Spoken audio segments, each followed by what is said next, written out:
Welcome back to the 8-Seed Velo podcast. I'm Adam Cohen, and joined alongside me is Henry Winkelhake and Ben Rossi. Fellas, it is officially time for October baseball. The regular season has finished, and we will set to begin the playoffs on Tuesday with both an exciting but not overly insane Game 162 that allowed the Yankees and Red Sox to clinch playoff berths and officially ended the chances of the Blue Jays and Mariners respectively, while the Giants officially won the National League West.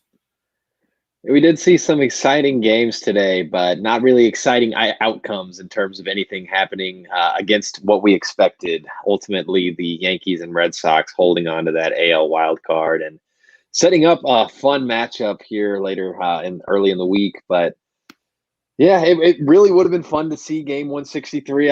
We were talking pre-show, I was kind of rooting for the chaos as someone whose team is not alive at this point. 163 probably would have been the best outcome for me. And I really wanted to see the Blue Jays. I know they were surging strong at the end of the year and so many great bats in that lineup. But I think Yankees, Red Sox, that'll be pretty awesome TV. You can't hate on that.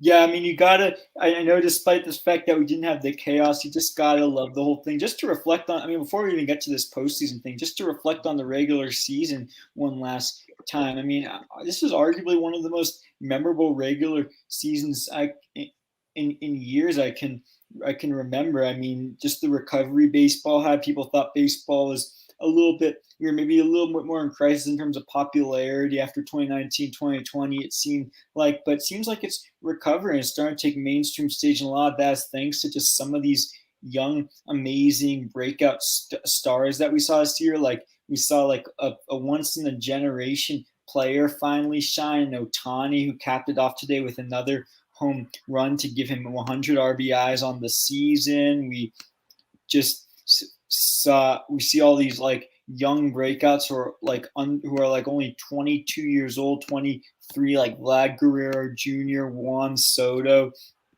already dominating the leagues, which sets up something great for the futures. And just the rate how the races came down to one final day. The fact that we have one team that's won 100 plus games, not having to do a do or die here is just something incredible to talk about. And just the way this season has concluded has made it just this will be definitely a baseball season that will go on in the history books. I can only imagine what the postseason is going to bring. Just to add in a couple more teams that made the season so memorable, the Giants, of course, are probably the most surprising team, not only of this year, but one of the most surprising teams, I would argue, of this decade, perhaps even in the century so far, because no one expected them to make the playoffs, and they go and have the best record in Major League Baseball at 107-55. And that 107-win threshold has been accomplished by very few teams across Major League history, even in the 162-game era. And even coming into today, too, we had the chance to witness 3 game 163s. And the most game 163s ever occurred was back in 2018 when both the Brewers and the Cubs were rooting for the NL Central title, and I believe it's the Rockies and the Dodgers rooting for the NL West title. So that was pretty insane in its own right, but there was a lot of history coming today. There was a lot of bizarre tiebreakers too that would have allowed for, especially in the AL, that would have allowed for not only a game 163, but also perhaps a game 164 before the AL wildcard game, which is pretty wild in its own right. And then you also take into consideration the Cardinals going on a 17-game winning streak, their final game of that winning streak, clinching the playoff berth, going past the Reds and Phillies, and even the Braves too. When they lost Ronald Acuna Jr., everyone thought their season was over, but then they brought in Adam Duvall, who eclipsed the 100 RBI mark, and Jorge Soler, who's been excellent for them. And they went on to go past the Mets and Phillies to claim the NL East. It has been a tremendously entertaining season, start to finish. There's been so many teams that have been fun to watch, so many storylines, so many individual performances where I feel like there's like 3 guys in each league who are probably deserving of MVP, but ultimately only going to be one. But it's just been an amazing year. I expect that to carry over into the playoffs. It's been great baseball all around. I think that's definitely good for the game at a time where we could be heading into tense labor negotiations. Of course, the CBA set to expire and winter here. Hopefully, we can ride the momentum of what's been a great season all around, and nobody wants to lock that out and keep it off the field. Yeah, it's definitely, this season definitely finally provided a distraction where the game was able to overshadow a lot of the talks of the CBA, the new rules of the game, new experiments happening in the game.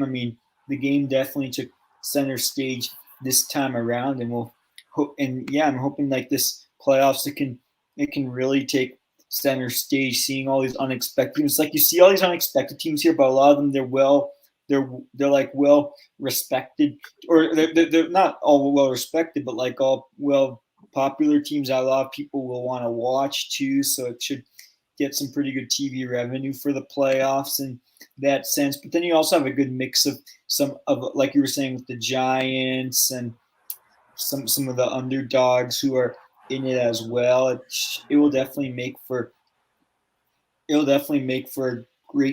great playoffs for sure, starting Tuesday.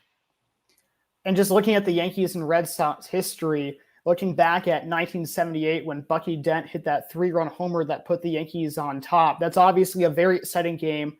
The probability should be Garrett Cole versus Chris Sale, which are two of some of the best pitchers in the 2010s and heading into the 2020s too. And then we're likely to see perhaps a Giants-Dodgers matchup in the National League Division Series. But even if we don't, we get to see Adam Wainwright, who just inked a 1-year extension with the Cardinals, pitching hopes for getting the Cardinals playoff hopes alive. And how wild would that be? I know Henry and I have touched upon it before, if the Cardinals were able to somehow down the Dodgers in that wild card game. Anything can happen in that one game, of course. Adam, being a Yankees fan, boy, that is not a very safe feeling in that instant sudden death wild card game where it's instant game 7. Anything could happen. Certainly St. Louis has been as hot as any team in baseball, winning 17 games in a row before making it into the playoffs, securing that wild card spot in the NL. Really coming out of nowhere. It seemed like it was Padres versus Reds for most of the second half of the season. And then all of a sudden, St. Louis just catapults themselves into that race. And maybe it's just one game. You stay hot. You beat those mighty Dodgers, the juggernaut that everybody thought was going to cakewalk to the World Series. Anything can happen in that one game. And certainly in the AL as well, too. The Yankees and Red Sox gone back and forth. I think it's been pretty even throughout the season. Am I correct in my assessment there, Adam? I know you've been watching it more closely than I have. Yeah, the reason why the Red Sox are actually hosting the Yankees, despite both of them finishing off at 92 and 70, because the Red Sox won the season series 10-9. Ooh, then it doesn't get much closer than that. That really should be anybody's ball game, especially two great pitchers on the mound like that. It could be low-scoring affair, perhaps. Yeah, well, these are two obviously really potent offenses. The Red Sox have two of like the perhaps the scariest bats in the game at this point, with Rafael Devers, Alex Verdugo. You guys just saw Rafael Devers' big home run tonight against the Nationals. That was, it's all it could be like one of the defining home runs of the season. But then meanwhile, with the Yankees, it just seems like the Yankees overall might have an, even if the Yankees have an edge with like the starting pitching matchup in the wild card game. The Boston Red Sox, it seems like, have a lot in their lineup as well. Like, Henry was saying about the even matches here. Like, I'm just trying to pull up their stats here on Fangraphs. I just don't see a whole lot of discrepancy between the two teams, other than like how the Yankees have been playing near the end. Well, the Red Sox also do got like other guys like Xander Bogaerts, who's been great, Devers, and then if JD Martinez is healthy, that could be another big threat for their lineup. But then looking at bullpens, it looks like the Red Sox might have a slight edge over the Yankees in that case there. So if it comes down to that, which some postseason games do, the Red Sox have an edge. But then if like Garrett Cole just has a complete dominant start, like we see quite a few of in those wild card games, the Yankees could be a cakewalk for the Yankees in that sense. So this is one of the definitely the more predictable wild card games and overall series, I would say, in a while. So I do want to get both of your grasps on who you think will come up on top in that wild card game, because Garrett Cole, for example, he's not been doing as great since the second half, especially even going back to the first half when they had that whole foreign substance incident and barred pitchers from taking part of it, which Garrett Cole was as close as being recognized as partaking in that effort. And he still is one of the best aces in baseball. He'll probably finish top 2 in Cy Young, perhaps could even win, but it's probably Robbie Ray's award to lose at this point. The thing about Garrett Cole, though, is that he has struggled against the Red Sox and Blue Jays this season. And he is the one pitcher the Yankees cannot afford to have a short leash with. They have to trust their ace. They have to trust their $326 million man. But the good thing is they have a day off. And that's also good for the Red Sox, too. They don't have to play all these games in a row. They have a day off. Their bullpen can rest. And I would even say for the Yankees today, they were able to avoid Luis Severino, who's become a dark horse in the pen. And I think that's what it's going to boil down to. It's going to boil down to X factors such as Severino or perhaps Elise Heel, who was added to the roster after DJ LeMahieu just went to the IL with a sports hernia injury. And it could be a game that goes down to the bullpens. It is definitely a little scary to turn the ball to Garrett Cole. It's weird to say that. I mean, he is your ace. Ultimately, you do have to trust him in these situations, but he hasn't been as ace-like, as dominant as we have seen in the past. So you'd be maybe perhaps a little bit nervous giving him the ball, more nervous than you would be, I should say. But I think Sale's been pretty lights out down the stretch too. So Boston's certainly going to have a chance in this one. And yeah, maybe you see the bullpens get involved early, and you see perhaps some aggressive management anytime we get into a one-game playoff elimination like this. It's going to be awesome to see. Definitely fun anytime Yankees, Red Sox, the rivalry. They hate each other so much and leave it all out there on the field. Is Stanton going to be available for this one, Adam? I know he was dealing with like a little minor injury sometime earlier this week, right? Well, he played in today's game, so I'd figure that he's available for tomorrow. All right, cool. Then, yeah, no worries for Stanton there. I know Aaron Judge, too, has had a tremendous season. We got to give him a lot of credit. He's up to like 38 homers something on the year. He stayed healthy for the entirety of the year. That lineup looks dangerous like it's supposed to. I don't know. I kind of lean towards picking Yankees in that one. Yeah, I mean, with Aaron Judge, by the way, so it was 39 home runs on the year. You got it. But just seeing how the Yankees lineup has kind of broken through all the years, it's hard not to kind of predict them. And I was saying that like the Red Sox had the bullpen edge, but actually not so much. Yankees actually have a lower. It was weird. I guess I was following the Red Sox earlier in the season. It seemed like that when the Red Sox had more. That was more of the Red Sox strength. But looking at it now, actually, Yankees have a lower bullpen ERA than the Red Sox overall, 3.60 versus 3.99 with Boston, and like you were talking about the pieces and the guys who are breaking through, Adam. Like, luckily you have guys like Clay Holmes, Michael King, and then if Chapman can get back to his postseason form, I know his velocity's dropped this season. That could definitely carry the Yankees far in the postseason. So in that sense, it would be hard not to count out the Yankees. But then again, I mean, the Red Sox do have the home field advantage there at Fenway, so that could definitely play into it. But I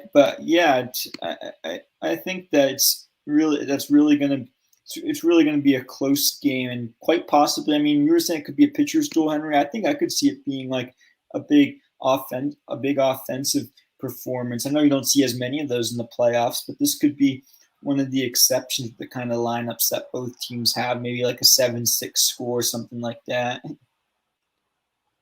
I wouldn't be completely surprised if that ended up happening, especially because the Yankees have not really lost to Chris Sale too much. He's pitched well against them in the past, but they don't really lose to him. And the Red Sox have had Garrett Cole's number this season too. So it's certainly possible.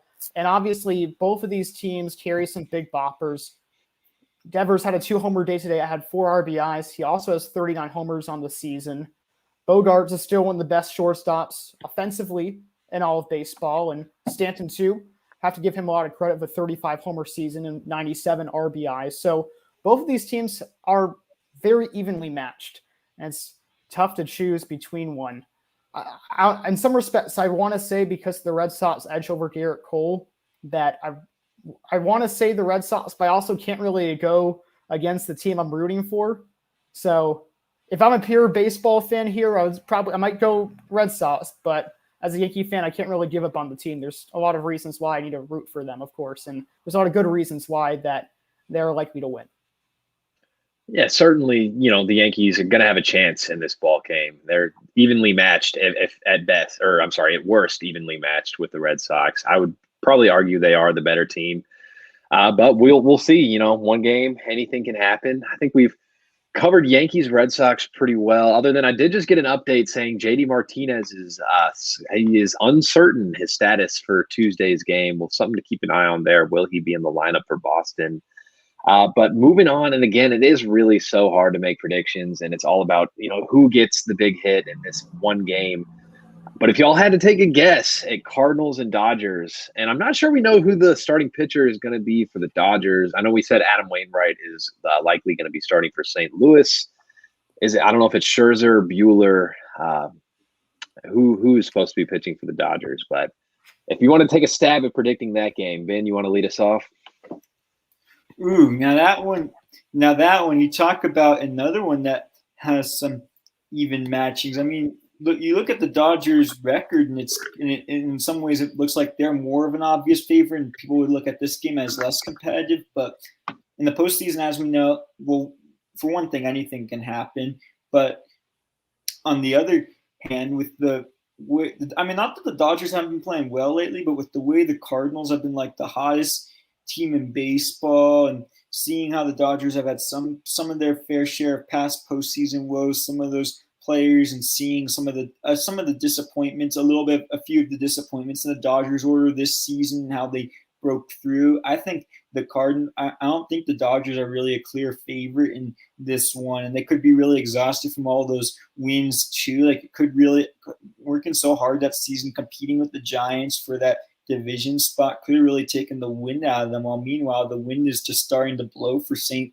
Louis. It's quite possible. And in that game, and you were asking Henry about the biggest hit in that game, it's gonna.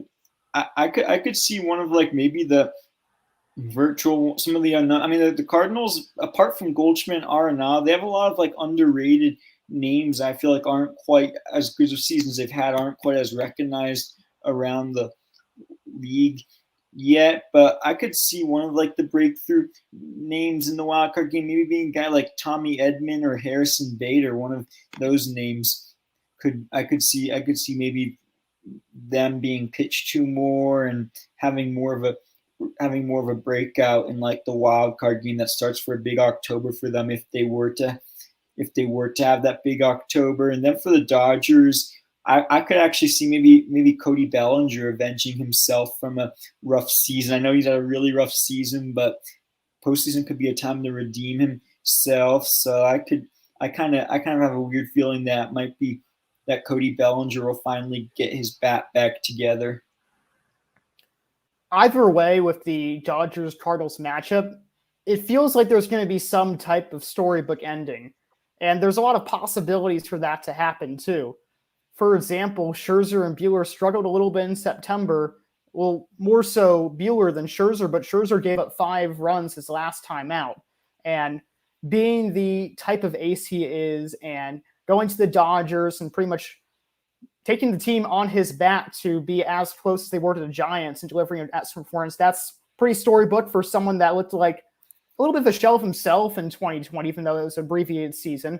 Or even Adam Wainwright at age 40 pitching a gem, and him and Yadier Molina trying to have one of their last go-arounds. That's pretty remarkable. And Ben, you mentioned also Cody Bellinger. I would say Corey Seager could be the player to look out for because he's been red hot this week. He's been injured for a big part of this year. That was one of the reasons why they acquired Trey Turner, who will get some MVP votes, probably a top 5 finish for him in his own right. Those are a couple players who could stand out. And then for the Cardinals, Dylan Carlson had 2 home runs, one from each side of the plate. He's a Rookie of the Year candidate. He might lose out to Jonathan India, but should finish top 3. And then the Cardinals actually gave a bullpen ace in Giovanni Gallegos, who was part of the Luke Voit trade with the Yankees. Who wasn't even their best closer for most of the year. It was Alex Reyes, who kind of faltered down the stretch for him in his own right there. But Adam, you started mentioning Dodgers starting pitchers who have a little bit of issues coming into the postseason here. Of course, we didn't even mention Trevor Bauer, who we're not going to see again in 2021. Who knows what 2022 looks like for him? I think Clayton Kershaw actually suffered a bit of an injury the other night as well. He pitched like 2 1/3 innings and then had to be removed from a game. And I know Clayton Kershaw has been a little bit injury prone over the last few years, so hopefully not anything too serious there, and we're able to still see a little bit of him in the postseason. Maybe it depends on how deep the Dodgers are able to make it. If it is just this one and done, then that would definitely be no Clayton Kershaw in the playoffs. But one more guy who I do want to say, we've been talking about bats to look out for in that Cardinals lineup. Tyler O'Neill had a phenomenal season. He actually finished with 34 homers, a 912 OPS. He had a 285 batting average. He's very fast as well. He was able to steal 15 bases, but I think he measures in StatCast like 99th percentile in running ground speed or something. So just super athletic guy, young guy in that lineup as well for the Cardinals. Could be a surprise bat to get the big hit. Something to keep your eye on.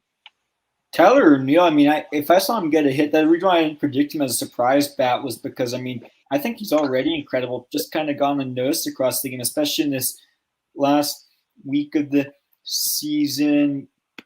How he's done. He's been one of the big breakthrough bats coming through lately. Like, I'm just trying to see his stats in the last several weeks. I mean, he was well, in the second half, he's been batting 290, batting 295. He's slugged 19 home runs. He wasn't doing terrible in the first half either, but just seeing like that rare power from such a young, or he's not that young. I mean, he's 26 years old actually, so he's actually a little older than I expected, but he has a lot of raw power and a little bit of a combination of speed as well, which is kind of not the most common combo you see in this day and age. I think Tyler O'Neill's can make his mark in this postseason as someone who gets a little more recognized, just given how the Cardinals maybe weren't as recognized of a team throughout most of this season until this last stretch. It should be noted too that coming into this year, there wasn't a lot of big offensive contributors for the Cardinals. And it kind of seemed like that Arenado would have some bit of a drawback after joining the Cardinals, which he did, but he still had a fantastic season. Then Goldschmidt, no one was really sure that he would break out again for the Cardinals, having his best year for them in year 3. And no one could predict a Tommy Edman type of season or a Harrison Bader season or Dylan Carlson or, of course, Tyler O'Neill. So they have so many great players. I feel like the big issue for the Cardinals is that they're not a strikeout pro team. And the Dodgers are not really a team that strikes out too often, historically, at least in their run of the past 9 years or so. And that will be kind of a big thing we'll have to watch. The Cardinals, however, they make up for the lack of strikeouts with one of the best defenses across all of baseball. And it makes sense when you consider how athletic, especially Edman and Bader and Carlson are in the outfield. And you still have DeYoung at shortstop, and Goldschmidt's a pretty respectable first baseman in his own right. Of course, Arenado and Molina, can't forget about those two. Of course, no defense, though, for the long ball if those big Dodgers bats are able to put a charge into one and could run up a big score there. And Adam Wainwright, it feels fragile. I know he's had a tremendous season, but guy's 39 years old, hasn't really been all that great over the last few years. I worry there could be an implosion on the way, but I mean, he has had a fantastic season and is a really good second half as well. So, I mean, shouldn't totally dismiss that. He's pitched strongly, very well could in this wild card game. It's just, I doubt the skills are going to match up with whoever we end up seeing, which ace for the Dodgers ends up taking the mound. But looking past the wild card games, we have a couple of divisional matchups to look forward to as well. So we're going to have Braves and Brewers in the NL, and then over in the AL we got White Sox at the Astros, and I should say that's Braves at the Brewers. So guys, thoughts going into some of those divisional matchups? Well, overall, I'm really looking forward to both of these matchups. I know they kind of get lost in the fray because it's not Yankees Red Sox, it's not Cardinals Dodgers, or even potentially Dodgers Giants if the Dodgers are able to win that game. And those are the big heavyweight matches we're looking forward to. But the Braves' second half performance can't be understated. They came out of seemingly nowhere, and that's really in large part to their GM just believing in them. And both their GM and Freddie Freeman, as well as several of their players, all noted how the absence of Acuna Jr. was instrumental to how this team struggled and then refound themselves with the acquiring of about 4 different outfielders. So the Braves have a lot of grit, and they even said that even though this is their 4th straight division title, this is their most important one, or this feels like the most important one. And I feel like this team, even though they had about 88 wins on the year, they're better than that record indicates, at least in the second half. And then you look at the Brewers, and my goodness, this team is so dominant. It is very scary to see what Brennan Woodruff, Corbin Burnes, and Freddie Peralta are capable of. And I know that Burnes and Woodruff, well, more so Burnes, struggled a little bit in his final start or so. I think he also gave up 5 earned runs, but those are some of the best 3 pitchers in baseball. And I can't name a better 1, 2, 3, maybe besides the Dodgers at least, that are better than those 3. Yeah, I always got to consider the Dodgers whenever we're talking anything best list in baseball. It's just a stacked lineup altogether. But yeah, definitely an amazing 1, 2, 3 punch there in Milwaukee. That Corbin Burnes, Freddie Peralta, and Brandon Woodruff, that is going to be tough to beat. And Atlanta, Charlie Morton has been great for them in this season as well. Another old guy getting it done. So that's at least one guy Atlanta can go throw out there, try and match. I'm not really sure what Max Fried has been up to lately. I don't know if he's still in the mix to pitch in some of those high leverage games against one of those Milwaukee aces, but it really is impressive what the Braves have been able to do without Acuna. That lineup has definitely stepped up. Albies and Freeman in particular are having huge seasons. And there's a lot of firepower in that lineup, more so than I think when you look across at the Brewers. I don't know if they have quite the same level of offensive firepower. Of course, Christian Yelich, the former MVP, didn't really have all that great of a season. Willie Adames had a better season. He is a bat you do have to look out for in that Brewers lineup. But I don't know. I like the bats of the Braves better for sure. But I mean, I do like the pitching that Milwaukee has better. Yeah, I also besides Milwaukee's pitching, I think they definitely maybe have a little more of the edge when it comes to their bullpen as well. I mean, just with Josh Hader, one of the more reliable arms as a closer for sure. Even though he's had a great season, but with Atlanta, I definitely have to give them, like you were saying, Henry, the edge with their lineup. I mean, Austin Riley is having an MVP like season. They have 3 guys who are slugging over 500. I mean, I know Acuna is absent, though, so actually that unfortunately isn't there. But then they have other guys like Albies who have really stepped up. Adam Duvall, and then I like the way they are pitching wise. I mean, Charlie Morton's one of the better postseason pitchers in this day and age. Definitely brings that experience there. And Max Fried's had one of the best seasons. He's pitched pretty well too. So I think that could be a game that could come down to one way or the other for the 2 teams. I have to say, I kind of like this match a little bit better than the White Sox Astros because it feels like the Brewers' strength is pitching and the Braves' strength is hitting. And that's not to say that both teams don't have good areas for all facets of their game, but it's clear that the Brewers are the favorites of pitching side and the Braves are the favorites of their hitting side because their infield is historic. There's been few teams throughout Major League history where they have 25 homers throughout the diamond. Austin Riley was perhaps a name that we left out, who is in the MVP conversation. He will at least have a top 10 finish. And then for the Brewers too, they still have some offensive players. Colton Wong had a very underrated offensive season, and Avisail Garcia had 90-plus RBIs. He was probably more talked about, I would dare say, towards the end of the second half than Willy Adames, who did great for really that first month or two after All-Star break, but I haven't heard too much about him since then. And meanwhile, just transitions to the AL, I feel like the White Sox and the Astros are a little bit more close in their matchup, but it really boiled down to those injuries for the White Sox because Dylan Cease was injured, Carlos Rodon is injured, so they're relying a lot on Lucas Giolito, and I think was also injured a little bit through this month, but also Dallas Keuchel and Lance Lynn, and those two have been on and off this year too. You could do worse, though, in terms of like a makeshift top three for a playoff series. That could be a lot worse. Take the half glass full look at that White Sox rotation. But I agree with the point there, Adam, that it is maybe perhaps more of an offensive matchup to watch out for in that AL series where we have the bats of the White Sox matched up against the bats of the Astros.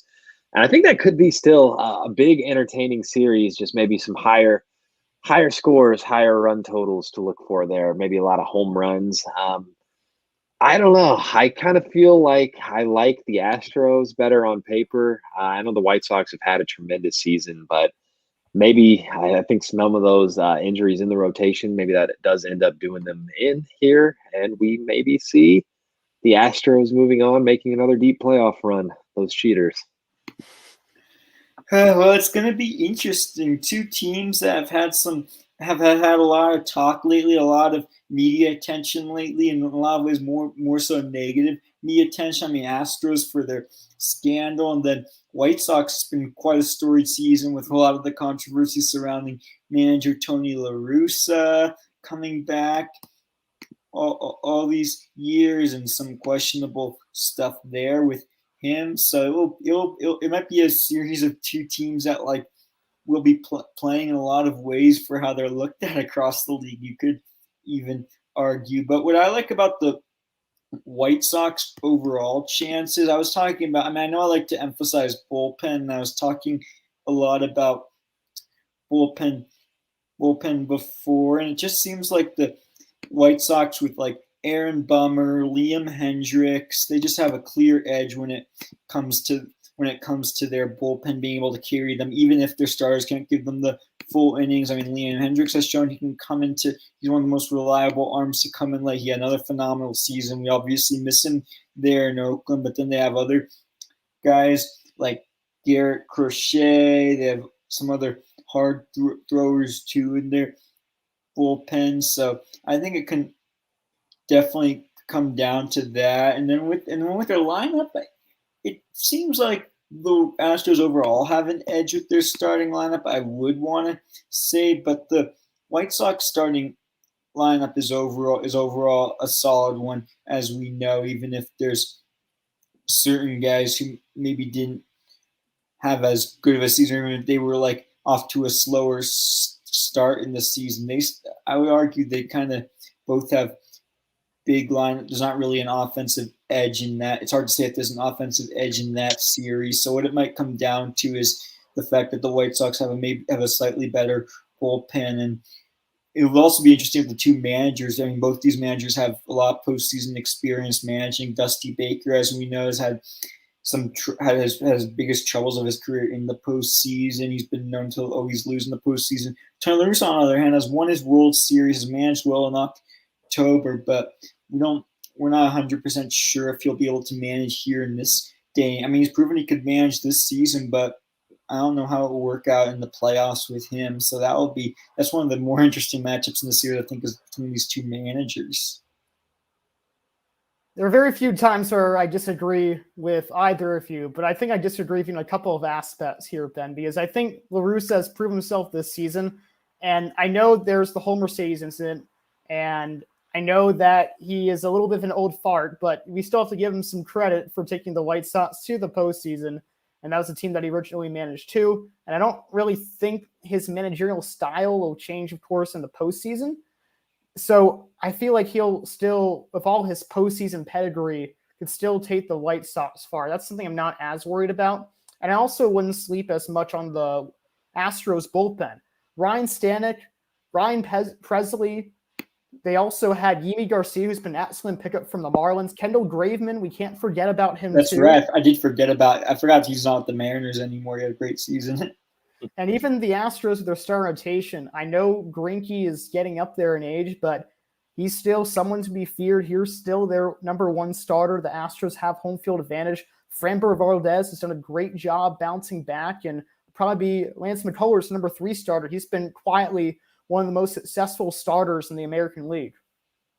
He has had a good bounce back season for sure, Lance McCullers, after missing all of 2020, I think part of 2019 with an injury too. I know it's been a while since we've seen Lance McCullers pitch to high level, but good to see him having a strong 2021. I do think maybe these Astros are almost at risk of being underrated after being so good, so prominent for so long, where maybe this isn't quite the same juggernaut Astros team, but still quite good and capable of making a deep playoff run.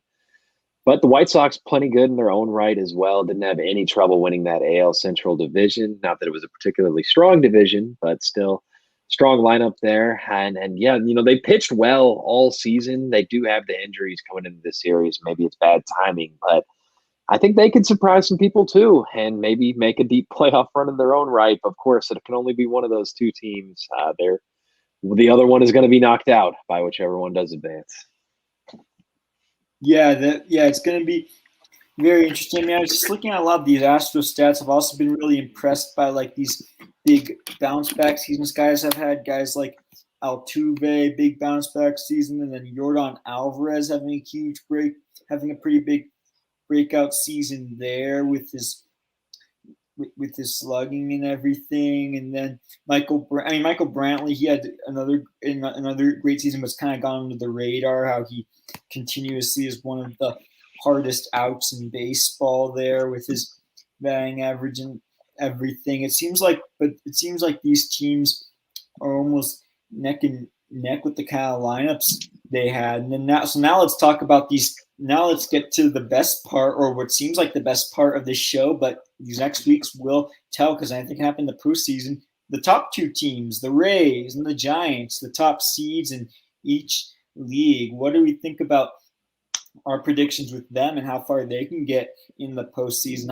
I'm liking both of their chances, to be honest. I think both of these teams have just proven overall good consistency all season. They definitely have proven they have the parts, even though the Giants weren't seen to have a lot of the biggest names. What they've done this season, they continually defied expectations, had very little struggles anywhere, has kind of cemented them as like a great postseason favorite this year. And just seeing how it's not too long ago when they were always like the gods of October back in the early 2010s, it feels like it's not too long ago. It kind of just makes it too hard to count out the Giants in any way, shape, or form here.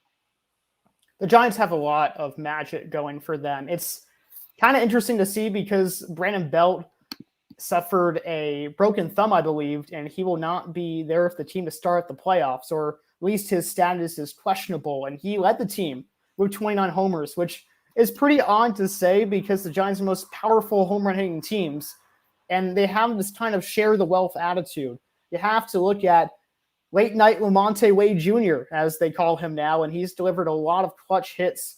Late in the night, a lot of walk-off wins, Buster Posey turning back the clock, and you, of course, can't forget about that rotation. Even in the back end of the rotation with Logan Webb, he just won his 11th game this year. He added a 2-run homer to help propel the Giants, who were able to fend off the Dodgers to the very end, and I believe also won the season series too, despite these two teams being very, very close to each other, even just in terms of the games that they played against each other. And I think either way, I feel like MLB kind of gets a win, or at least the fans do, that the Padres are not facing the Dodgers in the playoffs because there was so much hype for it. And as much as you want to see that, it's kind of funny how that's kind of turned its head, and we'll see Dodgers, Giants, and no one expect the Giants to do well, or even Giants, Cardinals, and no one expect the Cardinals to win 17 straight and bypass the Padres, Phillies, and the Reds. Yeah, it really was looked at as the Padres spot to lose for the whole year. We thought they were going to be there facing off with the Dodgers. At some point, the playoff matchup was coming, and San Diego just ultimately not able to hold up their end of the bargain there. The Dodgers, of course, were able to get there, and the Giants playing the spoiler, having a tremendous season. And early on, we kept talking, is this for real? Is this for real? We would tune on every episode and say, I don't know. I think this is the week the bottom falls out for San Francisco. And then they just finally stopped winning, and it never happened. 107 wins later, tremendous season. And I'm still kind of tempted to pick against them and say that there's not really like superstars in this lineup. There's nobody with 30 home runs, as you mentioned, Adam, that this rotation, it maybe looks a little bit suspect. That do I really believe Kevin Gausman and Alex Wood are this good all of a sudden, and Anthony DeSclafani? I don't know. I still maybe don't believe they're that good.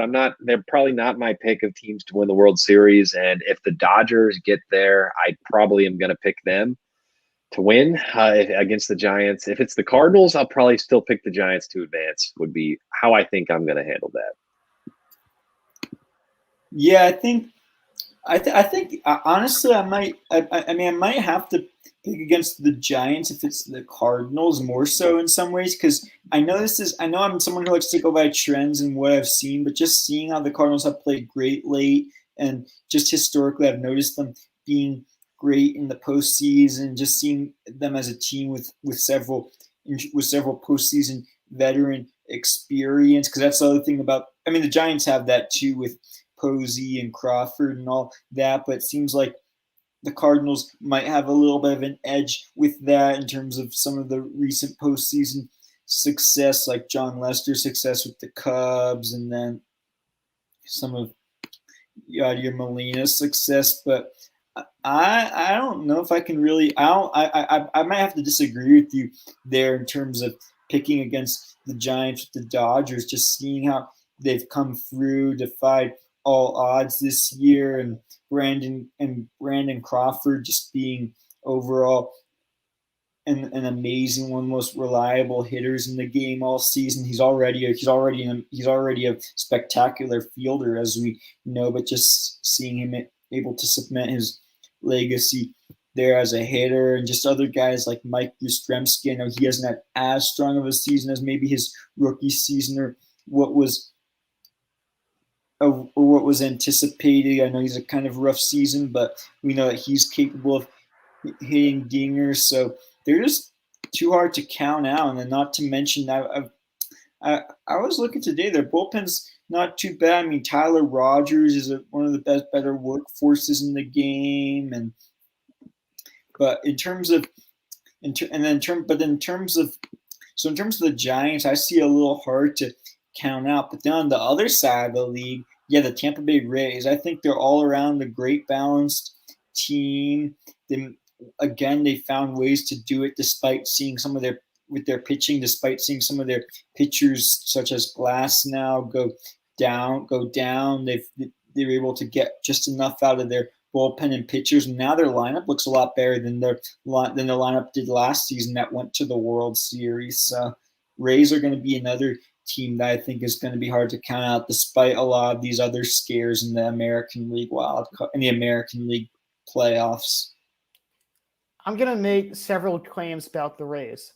I think they have the worst starting rotation in the playoffs right now, because right now they're essentially their number 1 and 2 starters, and Baz pitched the other day, is McClanahan and Baz, and probably right after that is Luis Patino, who also just pitched. They do not have a proven starting rotation.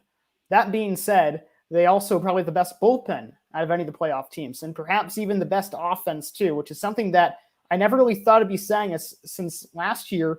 No one really took their offense seriously, but seeing Lowe have a 3-homer game the other day, have 39 homers as an infielder is just completely ridiculous. And Meadows also eclipsing that 100 RBI mark is pretty incredible. You can't forget about Wander Franco and the on-base streak that he's had this season. Mike Zunino being one of the most underrated catchers in all of baseball. And of course, Randy Rosarena, who nearly had a 2020 season too. This has been a very fun team to watch and a very different team than we saw in 2020. I think the biggest thing for whoever gets to play them, either the Yankees or Red Sox, they have to jump on their starters early. Because even though the Rays don't have a Diego Castillo or Nick Anderson right now, they still have an Andrew Kitteridge, who's been one of their best arms, and Colin McHugh, out of all people, someone who's a former starter/reliever for the Astros, who's perhaps their best bullpen arm at this point. And just collectively very strong bullpen there for the Rays. I do like the point, Adam, that if the key to beating them does seem to be try and get to those starters early, those young guys who are liable to perhaps make some mistakes in high pressure playoff situations. But it is another great point too that it's surprising how the Rays win their ball games these days. That it is a very strong offense, and I was definitely one of those people too that didn't take the offense seriously last year for the Rays. But it's a different feel this year. A lot of power in that lineup. You bring in Nelson Cruz at the trade deadline. That helped too. There's just a bunch of great bats top to bottom in that lineup. A dangerous team, as we see, getting the one seed in the AL. I'm kind of inclined to say that I don't really think either the Yankees or the Red Sox would end up advancing past the Rays in the series. But I think the Yankees are a better team than the Red Sox. So I'd be more inclined to pick the Yankees to advance against the Rays. But and the Rays, I understand, have played the Yankees pretty well this season. With the whole Rays, you were saying that they do have probably the worst pitching rotation in the league, but I think there's a little bit of defense to that. Well, given how first off, they lost Snell, they lost Morton in the offseason, they lost their big arms, and then of course Glasnow, who was one of the top pitchers in baseball, went down early in the season. One of the bigger disappointing stories this season to see him go down. I think they've held their. I think some of the starters who have gone in, they haven't done great, but like McClanahan's held his ground well enough, and then I also one thing I'm liking about the Rays is the fact that they have some of this veteran experience with their pitchers. I know I talk about veteran experience or something, but I think veteran experience can be an edge giver for a team in the postseason with pitching. By veteran experience, I'm talking about guys like Michael Walker, who's had those years in the postseason with the Cardinals in their rotation, and then Rich Hill, one of the oldest players in the. I think Hill's on the Mets now, though. But yeah, I know what you mean. The human blister.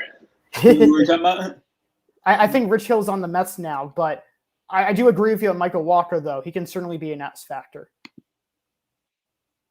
Okay, yeah, and then Ryan Yardborough's not. Oh yeah, right. Rich Hill is on the Mets. I had him listed still in the Rays rotation. When was he? That was interesting. When was he traded to the Mets? I think that was right by the deadline, right, Henry? It was a deadline move, very close to it. Definitely that week. It was weird because it was, even back then, it wasn't looking like the Rays rotation was particularly strong. And then they unload one of those veterans in the rotation to the Mets, another team looking to add starters. But, maybe one of those funny money ball kind of moves you see with an organization like the Rays, where constantly looking at that player budget. No wonder I thought they had a better rotation, I guess. Just seeing that. I do believe there's a lot of merit to what you're saying, though, because you don't just win 100 games on accident. You have to have at least a somewhat decent starter rotation. And Baz, McClanahan, Patino, and Walker have certainly held their own. Then you can certainly be X factors, but this is a team that's more, of course, in line with their bullpen. And I think it is important who they play against because the Yankees have really struggled. This is a team that already clinched. The Yankees were barely able to escape with one game in that last 3-game series, and the Yankees had everything to play for, and the Rays had nothing to play for, respectively. So they've had their Yankees number for really the past few years. And the Red Sox, too, I don't think they match up to the Rays either. I think they have a little bit of a better chance because they are just not as bad as the Yankees are against the Rays, but it looks like it's the Rays series to lose. I would agree too. But we'll have to see who they end up playing. I would be, like I said, I'd be more inclined to pick the Yankees than I would the Red Sox, but still probably Rays is the pick for me either way. But I think we've talked about all the potential playoff matchups that we can start to think of here. I know we can start thinking like 2 series down the line, but we'll probably have another show before we get to you for that. Next week, we'll give that to you. Do you guys want to do a quick word on MVP races before we close out? Like you were saying earlier, Henry, that like there's multiple MVPs probably for both leagues. I think that I think you're right, but at the same time, I think in the AL, since history's been made with like a pitcher hitting, that we have a clear MVP no matter how much other competition there is. The thing which is unfortunate for some of the other guys who are close, like Vlad Guerrero Jr. and company, and some of the other, Vlad Guerrero Jr., which I think in most other years would be deserving of MVP. He's like the big one I got, but I think it would have to be Ohtani in the AL. But then the NL is definitely more of a matchup. I mean, Bryce Harper's had quite a second half, and then you've also had guys like Joey Votto having an incredible year, seeming deserving. But then if you look at those two, neither of those teams managed to get to the playoffs. So then when you look at a lot of these playoff teams here, I only really see two like guys on the playoff on these NL playoff teams who are really like, I think, in the MVP mix talking. Those two are Brandon Crawford and Trey Turner. I would even throw in Matt Muncy and Freddie Freeman into that mix too. But it seems like the MVP, and I agree with you this on Ben, how it's probably going to be to a non-contender. You also have to throw in Bryce Harper into the mix and Fernando Tatis Jr. And I kind of hope that Tatis Jr. actually doesn't win MVP. I'm not saying that he's not deserving. It's 41 homers, 25 stolen bases, 900 plus OPS, very deserving of that. He transitioned outfield, but seeing how he fought with Machado and how he kind of wasn't having of the Padres in their playoffs, hope we're starting to go down, and seeing so much grit from teams like the Yankees and Mariners and Giants and Dodgers respectively, that's not a great trait. And Tatis already also did not really have any stolen bases in the second half of the season. So the Padres were really just letting him hit homers and nothing else, it seemed like. But meanwhile, Harper gave his team a chance, and Soto has been historic. He is the modern day version of Ted Williams, and having a 460 plus on base percentage as a 22-year-old is absolutely insane.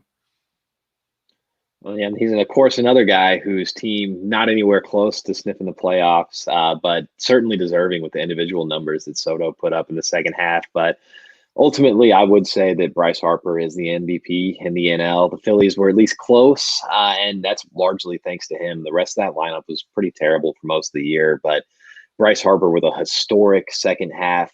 His second half numbers, his particular set of numbers, when you look at like home run, OPS, on-base percentage, average, it was matched only by, it was like Lou Gehrig, Babe Ruth, and Barry Bonds in the modern era, are the only guys who've had that kind of second half.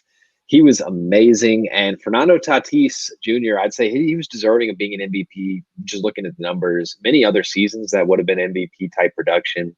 But I think Harper definitely ended up running him down at the end. I mean, it was probably Tatis for like 80% of the season. And really, he did have a bad second half all around, certainly in comparison to the amazing first half. And he missed a lot of games with injury.